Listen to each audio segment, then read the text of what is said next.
to walk in that, be that, it's going to be attacked regularly. The minute you step outside of it, you're not real in it anymore. You know, that's the weirdest thing about a state of well-being or bliss. You can't have a memory of it. You can remember being in a different state, but you can't have a memory of it. You either merge with it or you don't have it. And how good is it to sit back in a putrid state going, wow, I remember when I was in a better state. That would suck. I mean, yeah, it's like, well, why? My next question would be, then why am I sitting in this? Because it's not that kind of a thing. It's not a memory. It's not an experience. When you feel that higher state, that's not an experience. That's you. Are you an experience? Do you consider yourself an experience? Or do you consider yourself a being having experience? Well, when you reach that state of love, that is your being. That's not an experience, that is you.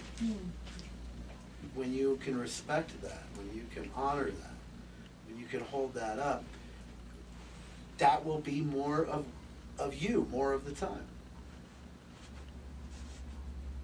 What I'm after is permanently.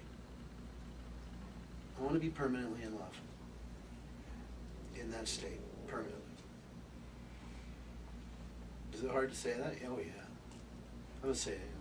Because I'm crazy. I am. I'm nuts. I don't care who attacks me. Go for it. It's not like I haven't faced it before. Are you constantly there? Am I constantly there? Absolutely not. Absolutely not. That's why I'm saying. That is my purpose, is to be there permanently. Instead of saying, I am there permanently, which is totally untrue, would be the better thing to say is, I'm working on being there permanently. Yeah, absolutely. I have a lot of witnesses to that for long years, too. And I have witnesses in the 0 to 16 range, in the 18 to 24 range, all those, what do they call those? Demographics. Demographics. All the way up to 80 something. Who can attest to that? That's true. That is what he's after. Was Carlos there? Oh yeah.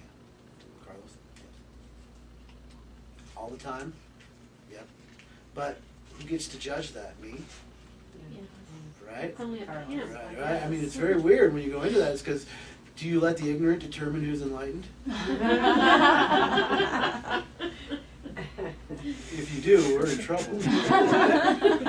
Let's let the blind lead the blind. Wait, let's let the blind and insane lead the blind and partially insane. I mean, that's a recipe for disaster. Yeah.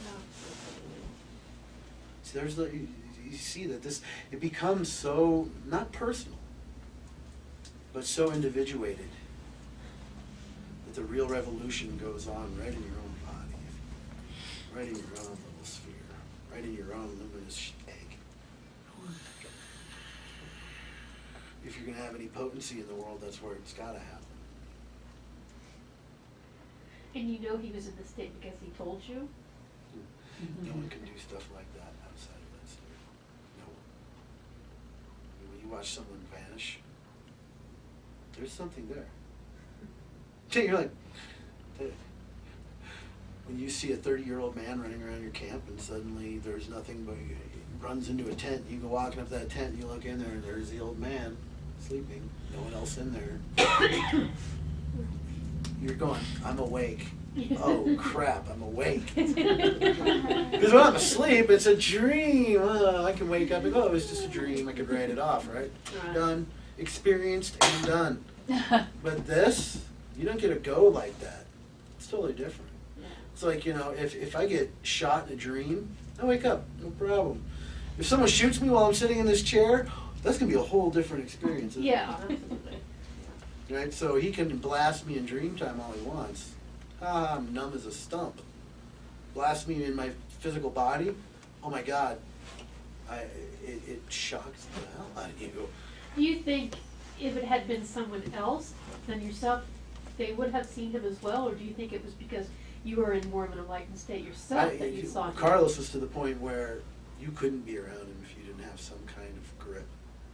You would lose it. I mean, we would go into places and there'd be people in there, right?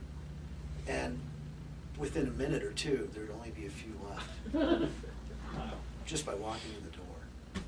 Because when you're not being clear with yourself, when you're not being having integrity within the being that you actually are, when you're really playing with your identity and using it to deceive or to get what you want, when you come across that pure vibe, that pure intensity that comes off of that, it will freak you out. Because it's almost like the antithesis to what you're doing. It is the antidote to what you're doing. And if you don't want to stop your reckless play, you are going to get slammed by that. It is almost like universal authority. I mean, I watched this guy turn police officers into servants. I mean, we're driving down the road. I mean, it's so funny because he didn't wear anything flashy at all. Matter of fact, quick side note, because this is so funny. There's some lady, I'm not going to say where or when because I don't want anybody getting their feelings hurt. But she owned this bookstore up in the mountains. And she had heard that Carlos was around. Right? And I would go in there occasionally just to browse through because I was still kind of young. And she's like, "Did you know that Carlos was up here?" I said, "Yeah. I've been hanging out with him for like the last 6 months." I need to meet him. I so need to meet him. I said, "Well, I'll ask him, and if he says okay, then sure, no problem." So I go, "Hey, Carlos, this lady in this bookstore wants to meet you. You down with it?" He's like, "Oh yeah, sure, let's go." So we go in there. She gives him this giant amethyst egg, you know, the ones with the amethyst inside. Right. It's huge. He takes it, and it's still sitting out where we hung out. It's still sitting out in the middle of nowhere, just sitting there amongst the trees. Because that's what he did with it. He's like, "What do I do with this?" "Here, Earth, you can have this back. It's yours." And he put it by a tree. It's still sitting there. Right? So she has this teepee she's put up on her property. She's going to have a teepee blessing ceremony. And she invites this other guy to do the teepee blessing ceremony. And he's, I don't know how well known. I don't participate in any of, that whole public thing that goes along with it. But let's just say he's a well-known elder, possibly a medicine man, maybe. But he plays that role. I'd love to say his name, but I can't. Let's just call him Don Quixote, because that's what Carlos called him. Don Quixote. Right? He shows up in a BMW, a Rolex watch, right? Alligator shoes, dressed really nice. And Carlos is in a members-only faded red jacket, probably 20 years old. A pair of shoes that we found laying somewhere, right? And, just a pair of jeans. And that's it. I mean, the guy had no money on him, never carried money. I mean, he had a huge fortune. He had a film canister, $20. A film canister full of quarters. And a $10 bill. That's what he had all the time. And it's funny because he busts that out, he uses his quarters to pay for everything, put it back in his pocket, and he wouldn't put any more in there, but suddenly, here it comes again in the quarters. But, I mean, that was it. Didn't have a car, nothing, right? So he shows up, and this guy comes up, this guy doing the TP blessing ceremony comes up to Carlos. "It's an honor to meet you." You know what Carlos' response to that was? "Hey, nice watch." That was his response to that, which I found to be. I mean, to me, I thought it was absolutely. I mean, I was there. It was funny. It was very funny because the look on his face was like, "What a sellout you are." Yeah. That you've made it about this appearance. It's not. It's about what's in there.